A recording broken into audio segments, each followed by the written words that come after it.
This conference will now be recorded. Hey, everybody, this is Dr. Doug Smith. It is Thursday at 2:30, so it is time for our Monday through Thursday 2:30 podcast, which this week was Tuesday through Thursday 2:30 podcast. So we'll do our podcast today, and then we'll close out the week, and we'll pick up here on Monday.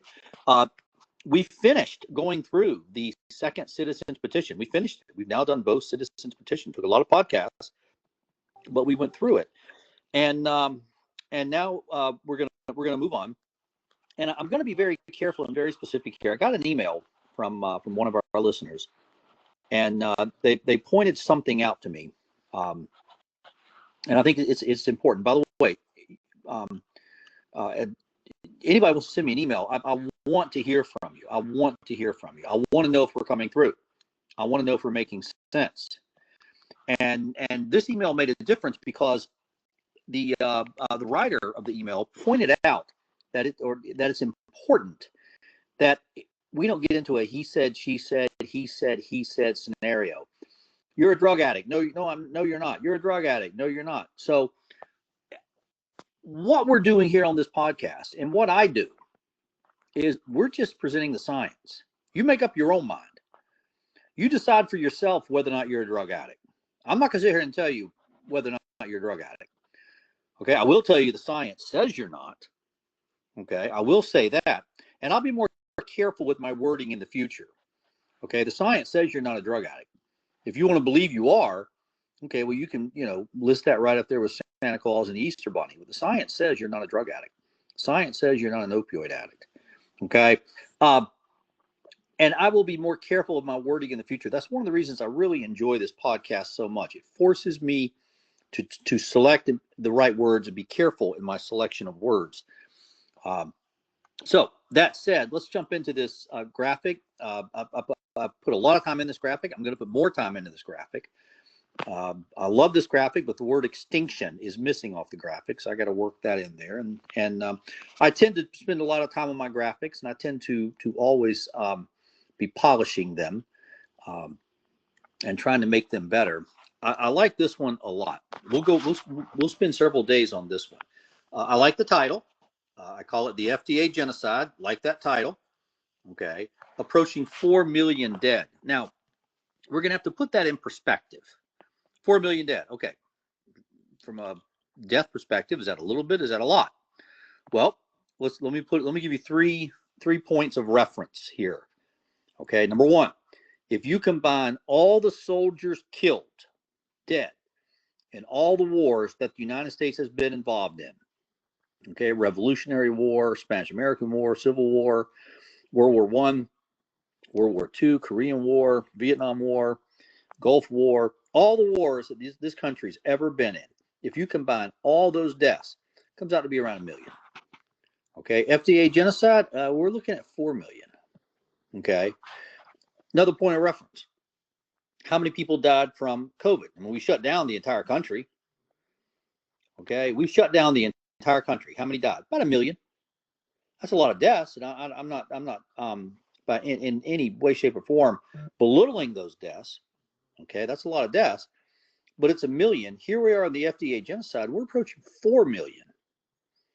Okay, HIV/AIDS, horrible disease, horrible disease. It hadn't killed 1 million yet. Okay, so we'll round HIV/AIDS off to about 1 million. So wars about 1 million, HIV/AIDS about 1 million, COVID about 1 million. FDA genocide, we're approaching 4 million. That's how big this is. That's how massive this is. The only thing we can compare it to is the Nazi Holocaust. That killed about 6 million Jews. Okay, and we're at 4 million cardiovascular deaths. That doesn't involve the overdose deaths. That's another 1 million. So we're coming up real fast on 5 million dead from the FDA. 5 million. 5 million dead from the FDA not doing their job. 5 million dead from the FDA not noticing that the opioids cause genetic damage. 5 million dead because the FDA did not require the pharmaceutical companies to check for methylation before they approved the drug for human use. Okay, the only thing we can compare this to is the Holocaust, and that's what this is. This is our own domestic Holocaust. That's what this is. It is a domestic Holocaust. Now, we're going to go through this graph. We're going to go through this graphic in detail. Okay, but I wanted to kind of set the stage, and real quickly, let's just drop through this. Let me just give you a bird's eye view of this graphic. Okay, in your mind, divided into three pieces, one on top of the other. Okay, you got the top piece, the middle piece, and the bottom piece. Okay, now that top piece. Okay, this is fascinating. I remember the day I found this. Okay, look at that top piece. Zero in on that top piece. Blow your screen up. Do whatever you got to do. Zero in on that top piece.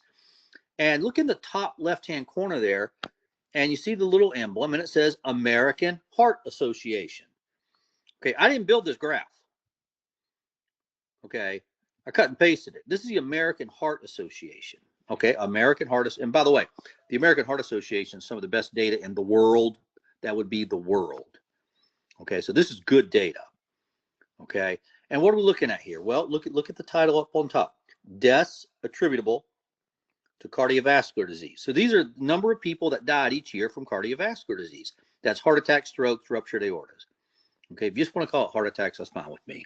But it also includes strokes and a few other rare things. Okay, and you see the bottom there, 1900, 1920, 1940, 1960, yada, yada, yada. Okay, and you see since about, I don't know, the 1970s, the death rate's been going down. Cardiologists are doing a great job. People are smoking less. It's all right there. Okay, and then get over to about 2010, 2011, 2012. Get over the far right there. All of a sudden, look at that. Death rate takes off. Boom, up at 45 degrees. That's a big jump. You're talking about hundreds of thousands of deaths to do that.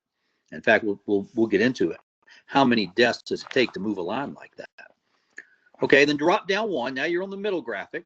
Okay, you don't see the American Heart Association emblem anymore. In fact, you see Smith Genetics emblem now. Okay, because we took the American Heart Association data, and what we've done here is we've added their data, the American Heart Association data, their data.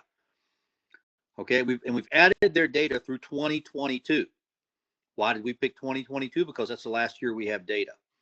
And there you can see on top of that red triangle, okay, you see the years 2019, 2020, 2021, 2022. You see we've added the data there, okay? And by the way, look under that red triangle, and you'll see 2011 and 2013. What we're trying to show you there is that that's where things were, you can now measure a difference. The deaths really took off after 2012. Okay, the deaths really took off after 2012. And there, beneath the graphic there, you see we actually put in the numbers. So if everybody wants to check our math, there it is. And then what we do here is what's called extrapolation. We said, well, if this trend continues into 2025, how big is the triangle? Because the size of the triangle will tell you how many deaths there are. Okay, so drop down to the third one down there. Okay, and you see where it says where we are versus where we should have been. Okay, where we are versus where we would have been. Okay, and what you're doing there is it's called an extrapolation. You take a straight edge, a ruler, and a pencil, and you go, well, if this trend continues into 2025, here's where we are. If none of this had happened, here's where we would have been. And then that's how you get that triangle. This is called an extrapolation. Okay, and we're estimating how many dead, and this is where you get the number coming up real fast on 4 million. There it is right there. If you want to check our math, you go right ahead. Okay, and one of the points I want to make about this FDA genocide is that these people that died, these were not people who were scheduled to have a heart attack. These were not people who were on God's list to leave the planet. Okay, these were preventable, unexpected deaths. These people died from adrenaline toxicity. These people died because their own body killed them. They lost control of their adrenal glands, and the adrenaline killed them. And by the way, that's a horrible death. These people did not die in their sleep. These people died a horrible, tortured death. Millions of them. Millions of them. Millions of them. I'm going to hold right there today. I want to ask Charles. I'm going to ask a couple of questions. Charles, are you there, Charles? Yes, I am. Charles, how are you today? I'm okay. Okay. Charles, when you see this stuff, does it make you angry?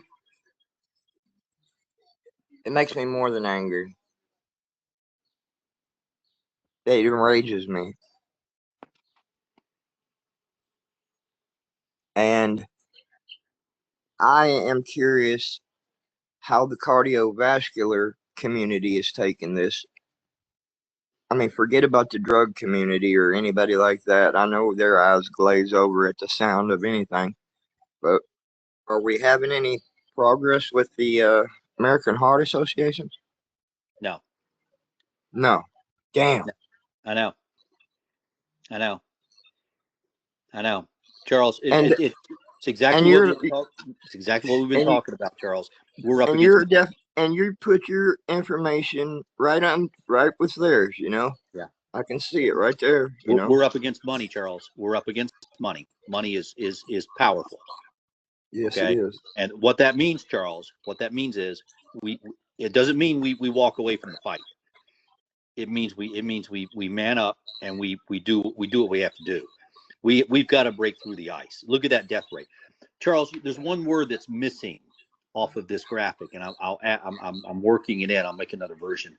And the word that's missing is the word extinction. Our people are being pushed into extinction. Exactly. Yeah. So it enrages me also, Charles. But I try to put myself in your position of sitting there and staring at this, and with all that you've been through and all that's happened with you, and I don't know how you could have any reaction but to be enraged. I'm in agreement with you. It enrages me, and I've never experienced withdrawal. If I had experienced withdrawal, I would be livid. Well, that's not just the only thing. It's just that so many people have died that didn't even know why they died, and still their families don't. Charles, I got a man I want you to talk to. It's a fascinating story, and I'm hoping he will come on the show. Okay. Okay. He's a solid guy. He's a citizen. He was a mechanic on jet engines. Yeah. And got got hurt, got tied up with the opioids. You know how the story goes. Yep. And he told me something I never heard before, and I want to get him to tell the story. He hasn't agreed to come on the podcast yet. But he was so desperate for Percocet that he went to the emergency department, and there in the lobby of the emergency department, he poured gasoline on his trousers and lit them on fire. Oh yeah, yeah, absolutely. I understand that, and that's weird. I shouldn't, but I understand that. I want you to hear his story. If he'll agree to come on the show, we'll have to wait on that. I actually today I'm doing the show from where we're moving to, and you wouldn't believe the bandwidth I have. It's great. Yeah. So we're going to be able to do more things with the show. But for today, Charles, let's hold right here. By the way, I didn't ask my second question. Charles, do these charts make sense? They make absolute sense. Okay. When you put everything together, it makes complete common sense, and it seems like there's a war on common sense in this country, and we're the ones that are. I mean, other people are on the. You know how it is. The common sense is just lacking. Yep. Common sense is not so common. Let's hold here for today. Let's remind everybody to like and subscribe to us. Let's remind everybody to post this video, this podcast on your social media and everybody else's social media. Charles, have a great weekend. Reach out to me if you need me over the weekend. I'm always here. Alex, thank you for everything that you do. Everybody, have a great weekend, and we will see you back Monday at 2:30. Bye-bye. Goodbye.